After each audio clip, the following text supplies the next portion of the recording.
Hey guys, welcome back to my channel. Happy Vlogmas Day 16. In today's video, I'm going to be telling you guys how I, emphasis on me, how I describe ISO, aperture, and shutter speed.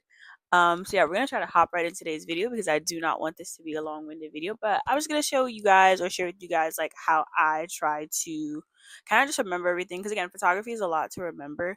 But those three things are probably what I would consider like one of the most important things to learn in regards to that.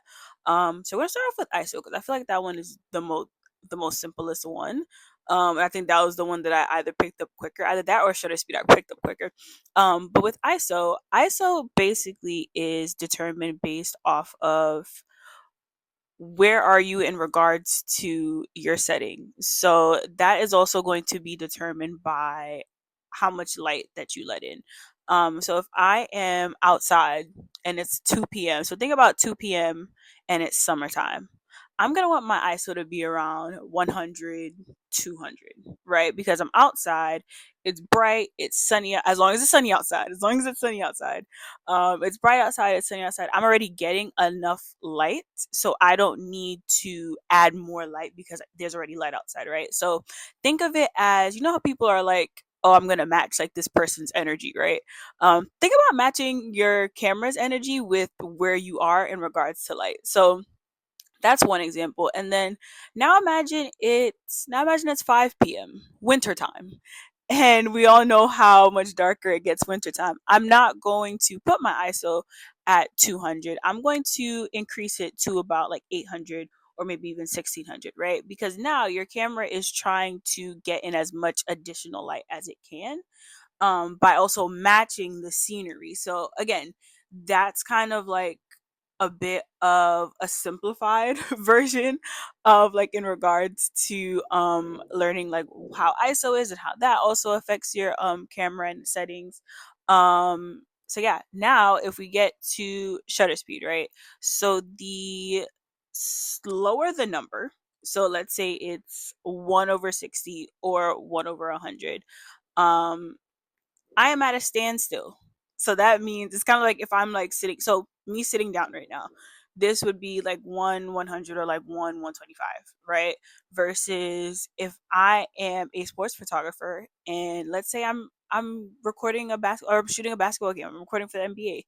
You guys know how that sport goes. And if not, the NBA, they run a lot. They run up and down the court. So I'm going to need to increase my shutter speed to 1 over 400 or 1 over 500 because I need to track the players as best as I can. My camera needs to adjust itself to be able to pick up on the fast movement. So that way, when I take pictures, when you see sports photographers take pictures, their pictures come out crisp, they come out clean, and that's part of the shutter speed. If I use a slower shutter speed, like 160 or 1 over 100, in regards to a sports game, my pictures are probably going to come out blurry, and that's not what you want in those kind of settings. So thinking about it in the sense of, okay, is my subject moving, right? And if so, how much are they moving, right? Because it could be something where they're completely still like this. It could be something where you have them like moving around, like doing different poses, so then you'll kind of like change that as well. And then again, if you're doing like anything where there's like rapid movement or fast movement, you're going to want to increase that shutter speed a bit. So yeah, and then now moving on to aperture, right? So aperture is how quick your camera lens closes, right? So let's say this is my camera lens, right? This is probably be, let's say that this is like a f 2.8, right? This is what my camera lens is looking like. And f16 is probably like this, right? So there's a difference between this and a difference between this.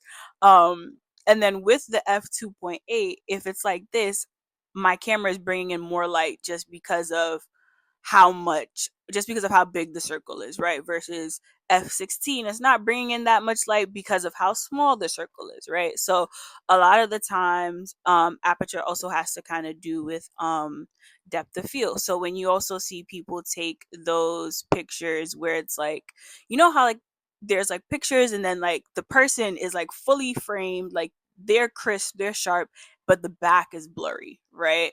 That would be around like a f 2.8, right? Versus if you're also someone who you kind of want to get the background. So let's say I was outside right now and I was standing behind a Christmas tree and I kind of want the Christmas tree to be seen, right? I'm going to bump up my f-stop to like a f8 or a f16, so that way I can also capture the Christmas tree. um you also bump up your f-stop if you are doing like a group photo, so that way it's not just one person that's in focus but the whole group is in focus. And then again, just remembering that if this is a f 2.8, I'm bringing in more light versus like a f16, I'm not bringing in that much light. So another thing that goes in regards to like aperture, ISO, and shutter speed is that everything that you do with one, it affects the other. So it's kind of like a chain reaction kind of thing, where if I am changing my ISO, let's say like I wanted to change my ISO but it's now making my picture darker. Okay, now can I change my shutter speed to bring in more light, or can I change my aperture to bring in more light, or whatever the case may be. But also remembering that whatever you do to one always affects the other. So yeah, that's just kind of like how I've tried to like remember it in regards to that. Again, I'm only in year two.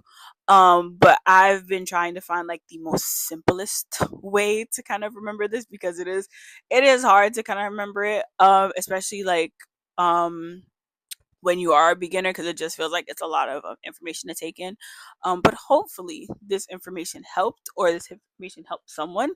um and yeah, and if you're a photographer, or if you know like a bit about ISO, aperture, and shutter speed, and there was something that I said that you either want to correct me on, or like there was something that I said that you kind of want to help in regards to like making it a little bit easier, whether it be for me or like whether it be for like someone else who's reading it, please feel free to comment, because I would love to hear it. I would love to be able to um again just be a bit more knowledgeable in my field. But yeah, that was just my like quick version of like those three things and how important they are in regards to like your photography and like how you take pictures.